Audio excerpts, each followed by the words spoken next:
¿Por qué Dios escogió a Sansón? ¿No fue un fracaso Sansón? ¿Ah? ¿Por qué Dios escogió a ese loco? Ese sí que fue un pésimo ejemplo que nos presenta la Biblia.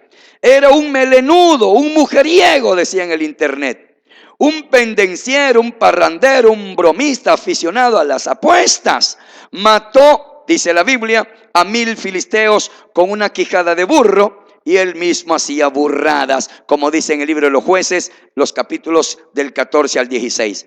Bueno, esa forma de salvar de Dios a su pueblo por medio de semejantes rebeldes revolucionarios fue muy imprudente, muy insólita y alocada, dicen los críticos de la Biblia. Pero hermanos, ¿acaso fue un error de Dios? ¿O será que con todo ello quería Dios demostrar que Él puede valerse de cualquier persona, puede valerse de un borracho, de una prostituta, transformar la vida de esa persona y convertirla en una persona de bien y una gran predicadora, un gran predicador, como lo hizo por ejemplo con Saulo de Tarso? ¿Ah? ¿Será que Dios quería mostrarnos? ¿Cometió un error Dios? ¿O será que con eso Dios quería demostrar que Él puede valerse de cualquier persona, hasta como usted que me está escuchando en esta ocasión? Y para alentarnos nos puso como ejemplo a esos desastres que tuvieron éxito, a esa gente calamitosa pero fabulosa, a esos audaces marginados suyos que se atrevieron a confiar en Dios a pesar de sí mismos y atribuirle a Él toda la gloria, toda la sabiduría, aleluya, y todo el poder al Dios Todopoderoso. Y como se preguntan pues en el internet, que yo mismo lo leí, estas personas que decían, se equivocó Dios. Dice, se equivocó Dios al poner a Adán y a Eva en el paraíso y permitirles que tomaran su propia decisión, que resultó ser desastrosa, desacertada. ¿Para qué Dios le dio libre albedrío? ¿Para qué Dios crió al diablo si sabía que el diablo se iba a ser diablo malvado? ¿No reconoció Dios su fracaso cuando tuvo que aniquilar a la humanidad completa por su impiedad mediante el diluvio universal? Dios tuvo que destruirlo. ¿No fue un fracaso de Dios? ¿Fue un fracaso la Torre de Babel? ¿Sí? La Torre de Babel fue un total fracaso. Y la confusión de lenguas fue una catástrofe. ¿O fue todo ello necesario para cumplir el propósito divino de enseñarle humildad al hombre y dispersarlo sobre toda la tierra? Y la pregunta que se hacía el escéptico ahí en el internet: ¿fue un error que Moisés matara al egipcio? ¿Para qué Dios le dio ese libre albedrío? Moisés tuvo que matar a ese egipcio y después de matar al egipcio, tuvo que huir para salvar su vida en el desierto, con lo que acabó pasando 40 años. 40 años. ¿No fue aquello un terrible contratiempo para Dios? Si Moisés hubiera estado en el palacio del rey, ¿no hubiera sido mejor? ¿O fue necesario que Moisés terminara en el exilio a fin de que aprendiera lo que Dios tenía que enseñarle y se transformara en la persona que Dios quería que él fuera? Es decir, en un hombre que Dios, aleluya, ponía toda su confianza, y que Dios también tenía confianza en Moisés y Moisés en el hombre. Tuvo que ir al desierto. Hubiera sido mejor que se hubiera quedado en el palacio. ¿Qué crees tú que hubiera sido mejor? Porque para Dios las cosas que nosotros pensamos, la pensamos al revés. Creemos que Dios va a actuar de una manera y Dios actúa de otra. Y a veces creemos que Dios va a ayudarnos de esta manera. ¿Y qué crees? No, nos ayuda de otra. ¿Acaso se equivocó Dios cuando dejó que David cayera en los brazos de Betsabé, que cayera en esos brazos de esa mujer y entonces permitiera el escándalo? Ya que fue un escándalo terrible, escándalo lo que le pasó a David. Fue un fracaso. Fue un fracaso que Saúl anduviera persiguiendo a David. Cada vez que David se metía en una montaña y se escondía en una cueva, de ahí brotaban esos dulcísimos salmos, el dulce cantor de Israel. ¿Te das cuenta, amigo? Y entonces también se pregunta, ¿fue Dios realmente inteligente? ¿Fue Dios realmente inteligente al hacer esto? ¿No habría sido mucho más respetable y correcto que el Rey de Reyes, Jesús, naciera en un palacio en presencia de ilustres cortesanos y que lo agraciaran con los honores y las alabanzas de la sociedad? ¿No habría sido más ventajoso que el papá de Jesús en esta tierra fuera un eminente cortesano en lugar de un simple carpintero? De haber recibido el espaldarazo del orden establecido, ¿no se les habría facilitado mucho más las cosas a Jesús y a sus seguidores si se habría realizado de acuerdo a la gente contemporánea que hubiera sido del Sanedrín? No, que tuvo que hacerlo pues con gente del vulgo, como quien dice. ¿Por qué escoger a propósito? ¿Por qué Dios tuvo que escoger a propósito por discípulos suyos a unos malolientes pescadores? ¿Por qué escogerlos a esos malolientes pescadores a propósito? ¿Por qué? ¿Por qué tuvo que escogerlos a propósito a esos malolientes pescadores y a un odiado recaudador de impuestos llamado Mateo para que escribiera su evangelio? Y se preguntan, Jesús, ¿no habría sido más ventajoso actuar a la manera de los hombres y elegirlo de entre los eruditos del Sanedrín? El Sanedrín era lo mejor. Hubiera escogido a Nicodemo y a otros más. Con la aprobación de la sinagoga, por ejemplo, con la venia de los principales sacerdotes y la autorización de Roma. ¿No hubiera sido mejor que Dios hubiera escogido a sus discípulos preparados, gentes eminentes? Dios, hermanos y amigos, no se equivoca. Y como dice 1 Corintios capítulo 1, verso 25, hasta lo insensato de Dios es más sabio que los hombres, y lo débil de Dios es más fuerte que los hombres. ¿Sí? Así lo dice la palabra del Señor. Entonces, qué importante, pues, hermanos, es entender que Dios no se equivoca. Y en cuanto a la otra pregunta que se me ha hecho es, ¿de dónde tomó mujer Caín? Pues era una de sus hermanas. Antes se podía. Entonces dice, no, pero eso es incesto. Antes no era incesto. Antes tenía que tener relaciones así. Ya en la ley, en los tiempos de Moisés, ahí sí, Dios dijo, no te llegarás a parienta próxima. Por ejemplo, Abraham vivía con su hermana. Sara era su media hermana, hija de su papá, aunque no de su mamá, pero era su hermana, media hermana. Lo mismo Rebeca era su prima de Isaac. Jacob fue y se casó con Raquel, que era también familiar, la hija de su tío, era su prima. Antes se podía hacer esas cosas, pero ya después de Moisés, que ya en la ley, ya Dios dijo, no te llegará. Está el capítulo 18 de Levítico 18 dice, no te llegarás a parienta próxima, ni a tu hermana, ni a tu prima, ni a nadie podés llegar parienta próximo. Pero antes sí se podía, para que pudiera crecer obviamente. Entonces, Caín se llevó a su mujer, se la llevó a ese lugar donde iba. Pero en ese lugar donde fue, allá la conoció. ¿Por qué? Porque mira, aquí en el capítulo 5 dice que Adán, en el capítulo 4 y el capítulo 5, Adán conoció a Eva. Fíjate, la cual engendró un hijo.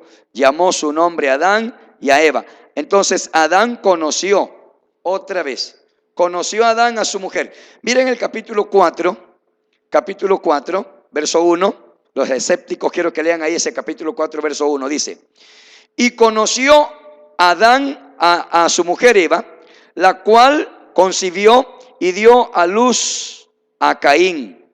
Y dijo, por voluntad de Jehová he adquirido varón.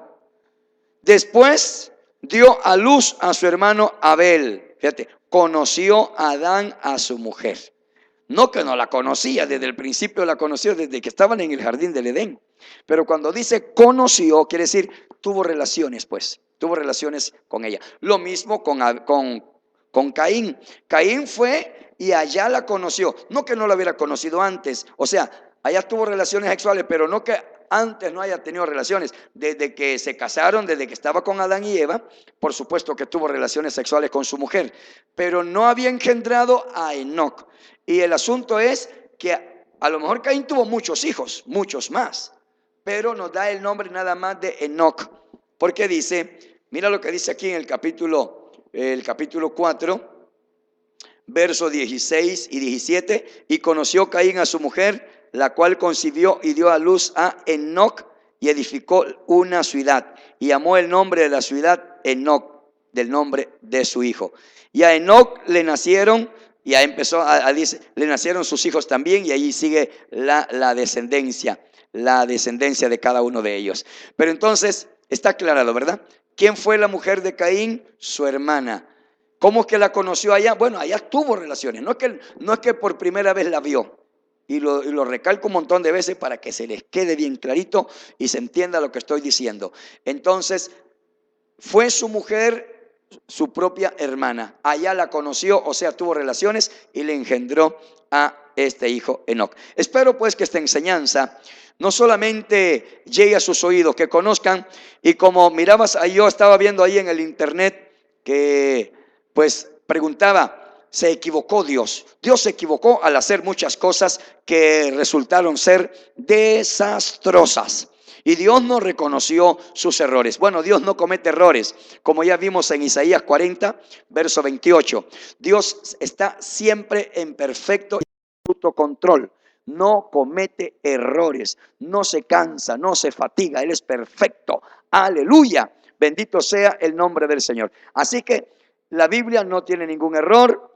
No hay que corregir la Biblia. Nosotros somos los que tenemos que corregirnos, porque somos los que somos imperfectos. Pero la Biblia es perfecta. Aleluya. Todo lo que ella dice es creíble. Dice la Biblia, todo hombre es mentiroso y sea Dios veraz. Aleluya. Espero en Dios que este mensaje pues les haya sacado de muchas dudas y que aprendamos más a confiar en Dios. Yo creo en la Biblia, hermano, como infalible. Así es. Lo que ella dice, así es. Como dice Gigi Ávila en un mensaje, la predicación que se llama Jonás, dice, si la Biblia dijera, porque muchos dicen que no pueden creer de que un pez se tragó a un hombre, que un pez se tragó a Jonás. No pueden creer que el pez se tragó a Jonás. ¿Cómo es eso? Eso es imposible.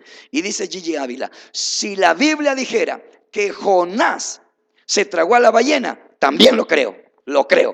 Dice que la ballena o el pez que sea, se tragó a Jonás. Y muchos escépticos dicen, no, es imposible. 3 días. ¿Y qué comió? Y no lo mató el vientre ese pez. 3 días y 3 noches en ese pez. No lo podemos creer. Y dice Gigi Ávila, si la Biblia dijera que Jonás se tragó al pez, también lo creo, porque es la palabra. Mira, si la Biblia lo dice, no tienes por qué cuestionar. Si la Biblia lo dice, es así. Si un político te viene a decir un montón de cosas, tienes todo el derecho de dudarlo, porque ya sabes que los políticos son bien mentirosos. Pero si te lo dice Dios, no tienes por qué dudar. Entonces, se equivocó Dios al poner a Adán y a Eva en el paraíso y permitirles que tomaran su propia decisión que resultó ser desastrosa. Por supuesto que no. ¿No reconoció Dios su fracaso? Pregunta el escéptico ahí en el internet. ¿No reconoció Dios su fracaso cuando tuvo que aniquilar a la humanidad por su impiedad mediante el diluvio universal? Por supuesto que para Dios no fue un fracaso. ¿Fue la Torre de Babel un desastre total y la confusión de lenguas una catástrofe? Por supuesto que no.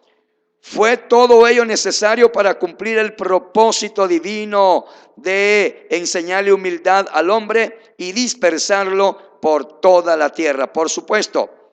Entonces, otra pregunta de los escépticos. ¿Fue un error que Moisés matara al egipcio, que Dios lo permitiera y tuviera que huir para salvar la vida? ¿No fue todo aquello un terrible contratiempo para que Moisés estuviera 40 años en el desierto? No fue un terrible contratiempo. Eso fue necesario que Moisés estuviera en el exilio a fin de que aprendiera lo que Dios tenía que enseñarle y transformara en una persona que tenía que ser usada por el Señor Dios Todopoderoso. Entonces, ¿se equivocó Dios cuando escogió a Saúl como rey teniendo en cuenta cómo salió. No, Dios escogió el mejor que había en Israel. Solo que el mejor no servía para nada. Fue el pueblo de Israel el que le pidió rey. Dios le protestó a través del profeta Samuel y le dijo: este rey no está bien, no pidan rey. Pero como ellos quisieron pedir rey, bueno, Dios se lo dio. Es como un niño que te pide dulce y dulce y dulce, y tú le dices: ya comiste mucho, pero él llora y patalea y brinca: dame dulce. Ah, bueno, usted se lo da. Si le dio dolor de estómago, fue su problema del niño. ¿Te das cuenta? No fue que Dios quiso darle rey. Dios había dicho, le dijo Samuel: pero si Jehová es vuestro rey, ¿para qué quieren rey? Queremos rey, dijeron. Ah, bueno, y como Dios no nos hizo monitos de cuerda para dirigirnos a control remoto desde el cielo, sino que Dios nos dio libre albedrío. Bueno, gracias a Dios por ese libre albedrío, pero no fue que Dios se equivocó. Es el hombre que no quiere tomar la decisión junto con Dios, no quiere aceptar lo que Dios tiene para él. ¿Se equivocó Dios cuando dejó que David cayera en los brazos de Betsabé? Por supuesto que no. No, es que el hombre tiene libre albedrío. No te hizo Dios un robot para dirigirte de arriba. Nos dio ese libre albedrío. ¿Por qué Dios no escogió de entre los más eminentes de la tierra como sus discípulos? Porque Dios hace las cosas al revés de como nosotros los hombres pensamos. Él no actúa como nosotros creemos. Dice la Biblia: porque como son más altos los cielos que la tierra, así son más altos los pensamientos del Señor que los nuestros. ¿Te das cuenta? Porque mis pensamientos no son como vuestros pensamientos, ni mis caminos como los vuestros, dice el Señor. Entonces, qué importante es simplemente creerle al Señor.